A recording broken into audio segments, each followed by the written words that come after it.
Hai, namaku Riley, aku 15 tahun. Apa kamu punya banyak rahasia? Pernahkah itu terjadi bahwa hidupmu bergantung pada kemampuanmu untuk menutup mulutmu? Tonton videonya sampai akhir dan temukan bagaimana ayahku mengetahui seberapa banyak yang kusembunyikan darinya dan keluar jalur karena kemarahan. Ayah dan aku tinggal bersama. Ibuku meninggal ketika aku sangat muda dan aku tidak mengingatnya. Ayahku baik, tapi sedikit kuno. Tidak, dia tidak menunggang kuda atau memakai topi. Tapi dia mengatakan sesuatu yang ketinggalan zaman. Seperti nilai teman-teman aku yang salah. Dan kita hanya duduk di telepon. Dan itu sangat penting untuk belajar. Tapi bagaimana lagi dia bisa berpikir? Dia adalah seorang guru, dan ini adalah rahasia kami. Aku pergi ke sekolah yang sama di mana dia bekerja. Kita setuju bahwa di rumah kita adalah sebuah keluarga. Dan di sekolah kita adalah seorang guru dan seorang murid. Dan itu membuatnya merasa lebih baik. Dan tidak ada yang akan menggodaku dengan sebutan anak guru. Untuk beberapa alasan, semua orang berpikir bahwa anak-anak guru mendapat nilai bagus dengan gratis. Tapi percaya padaku, ini tidak benar. Aku belajar baik, bukan karena ayahku seorang guru. Aku hanya bekerja keras dan aku tidak bodoh. Dan dia sangat bangga denganku. Di antara semuanya, aku menyukai sejarah. Tapi teman baikku Amy membencinya. Dia berkata itu tidak mungkin untuk mengingat semua tanggal dan nama bodoh ini. Amy pernah memintaku untuk membuat makalah tentang pertempuran Gettysburg untuknya. Itu mudah bagiku, tapi dia sudah menderita selama minggu kedua. Jadi aku mengerjakannya. Dia sangat bahagia. Dia bahkan memberiku tiket ke kolam renang. Pernahkah kamu mengerjakan satu dari pelajaran untuk teman sekelasmu? Atau mungkin seseorang mengerjakan PR-mu? Tulis di komentar. Amy memberitahu semua teman sekelasnya bahwa aku bisa membantu pelajaran mereka. Dia ingin menyombongkan betapa pintarnya aku. Tapi teman-temanku memutuskan bahwa mereka bisa memintaku mengerjakan tugas yang sulit. Seperti makalah referensi, lalu esai, lalu proyek. Mudah, dan sedikit lebih. Dan di sini aku duduk dengan semua pekerjaan ini sampai pagi. Dan tidak punya waktu untuk mengerjakan pelajaranku. Jika aku mulai belajar lebih buruk, ayahku akan marah. Dia secara umum sangat tegas. Bahkan teleponku terlihat seperti itu dari zaman kuno. Karena ayah berkata bahwa telepon bukan sebuah mainan, tapi alat komunikasi. Semua orang tertawa ketika aku mengeluarkan batu bataku. Mereka bertanya dari museum mana aku mencurinya. Aku berusaha untuk menabung untuk yang baru. Tapi sampai saat ini, aku belum bisa. Tapi pada saat itu nilai lebih penting. Lagi pula, siswa terbaik setengah tahun akan segera disebutkan. Aku memutuskan untuk bekerja hanya untuk diriku sendiri. Dan aku berhasil, tidak hanya tidak memperburuk studiku, tapi juga menjadi siswa terbaik. Kepala sekolahnya bahkan menyalamiku. Ayah, yang adalah guru matematika, merona karena rasa bangga. Guru sejarahnya bicara denganku secara terpisah. Dia berkata dia akan terkejut jika aku tidak menjadi sejarawan. Dan juga membebaskanku dari ujian. Sebuah penghargaan.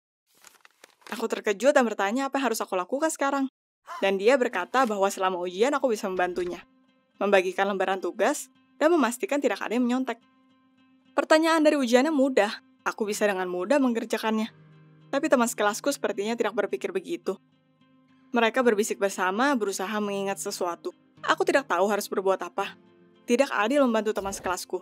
Tapi akan menjijikan untuk tidak membantu mereka. Ayah selalu berkata bahwa kamu harus mendapatkan nilai dengan pikiranmu sendiri. Tapi dia juga mengajariku untuk membantu teman-temanku. Amy duduk di atas kertasnya dan hampir menangis. Aku menyadari bahwa dia tidak ingat tanggal apapun. Aku mengambil keputusan. Sementara guru mundur, aku menunjukkan kepada semua orang tanggal-tanggal penting dengan jariku. Wow, kelas kami lulus ujian dengan hasil yang luar biasa. Bahkan koran sekolah menulis tentang kami. Kata mereka, kita adalah sejarawan yang sangat keren. Dan kita semua. Seluruh kelas berterima kasih padaku. Aku diberi kartu pos, coklat, tiket masuk ke konser. Dan Jay, anak orang kaya di kelas kami, memberiku uang. Dia berkata bahwa sekarang aku bisa membeli telepon biasa. Sangat menyenangkan menjadi populer dengan ponsel baru. Dan Jay mendatangiku sepulang sekolah dan menawariku beberapa jenis bisnis. Aku akan melakukan semua tugas untuknya, dan dia membayarku. Dan dia menyebutkan jumlah yang bagus. Aku memikirkannya dan setuju. Ini tentu saja tidak begitu adil, tapi pengetahuan bukan hal utamanya. Jadi aku akan mengambil keuntungan darinya. Bisnisku mulai melaju. Aku mengerjakan 5 atau 6 PR sehari. Dan aku sudah memikirkan bagaimana aku akan menghabiskan uangnya. Tapi ayah mulai curiga. Aku mulai duduk terlalu lama di pelajaran orang lain, melupakan pelajaranku sendiri. Aku bukan lagi siswa terbaik di kelasku, dan aku sering menjawab secara acak di kelas, atau diam. Ayahku mencoba untuk mencari tahu sesuatu, tapi aku memberitahunya bahwa cintaku untuk sekolah tidak lagi sama. Jadi sebulan berlalu. Aku lelah, sejujurnya. Tapi uang lebih penting. Amy memberitahu aku terlihat buruk, tapi aku tidak peduli. Tiba-tiba di sekolah, ayahku memanggilku ke kantornya. Aku pikir seperti seorang guru, tapi ternyata tidak. Dia mendorong semua pekerjaan yang aku lakukan untuk orang lain di bawah hidungku. Ternyata dia melakukan investigasi nyata. Dia bahkan memeriksa barang-barangku.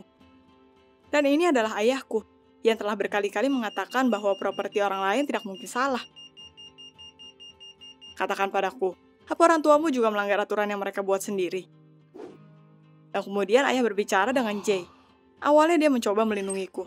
Tapi begitu mereka berjanji kepadanya bahwa aku akan mendapatkan hukuman dan bukan dia memberitahu ayahku bahwa aku telah mengerjakan pekerjaan rumah untuknya selama sebulan. Pengkhianat. Ayahku membawaku pulang dari sekolah dan mengatakan kepadaku untuk waktu yang lama betapa buruknya aku. Bagaimana aku mencegah teman sekelasku mendapatkan pengetahuan yang berharga untuk uang. Dan bagaimana aku adalah aib bagi keluargaku. Lalu semuanya buruk. Ayahku mengambil teleponku dan menahanku di rumah. Sampai aku bisa memperbaiki peringkatku. Aku mencoba melawan. Memulai pertengkaran. Pada akhirnya, dia menarik belakang leherku dan memaksaku masuk ke kamar. Ini adalah ayahku, yang mengatakan bahwa konflik apapun harus diselesaikan dengan damai. Seolah dia diganti. Itu sangat menyeramkan. Aku mencoba untuk membela diriku sendiri, untuk menjelaskan sesuatu kepadanya.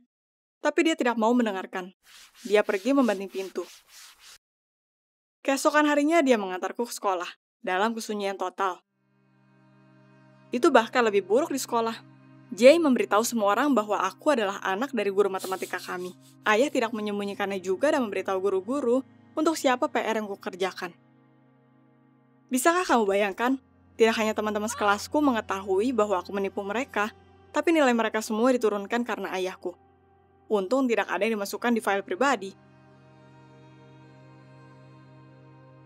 Aku berusaha untuk menangis pada Amy, tapi dia menghindar dariku juga. Aku tidak lagi mempunyai seorang teman. Tidak ada teman sekelasku yang berbicara padaku.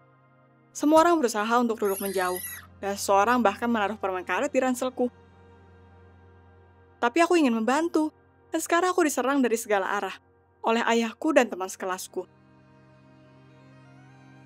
Aku putus asa dan memberitahu ayahku apa yang aku pikirkan, bahwa dia mengubahku menjadi orang buangan.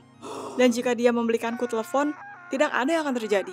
Dan kemudian aku kewalahan. Aku berteriak bahwa jika ibuku masih hidup, dia tidak akan membiarkanku diganggu. Aku menangis, menjerit, dan dia memelukku. Dan tiba-tiba mulai meminta maaf. Dia berkata bahwa dia terlalu keras kepadaku, karena dia sangat takut kehilanganku. Bahwa dia ingin aku jujur padanya. Itu sudah keterlaluan. Dan lalu dia berbisik bahwa mungkin ibuku tidak akan senang, karena ayah terlalu keras padaku. Dia mendidikku salah, dan itu adalah kesalahannya, dan hanya kesalahannya. Tapi lalu aku mulai memprotes bahwa tidak. Aku juga salah dan dia membesarkanku baik. Dan biarkan dia hidup, tolong.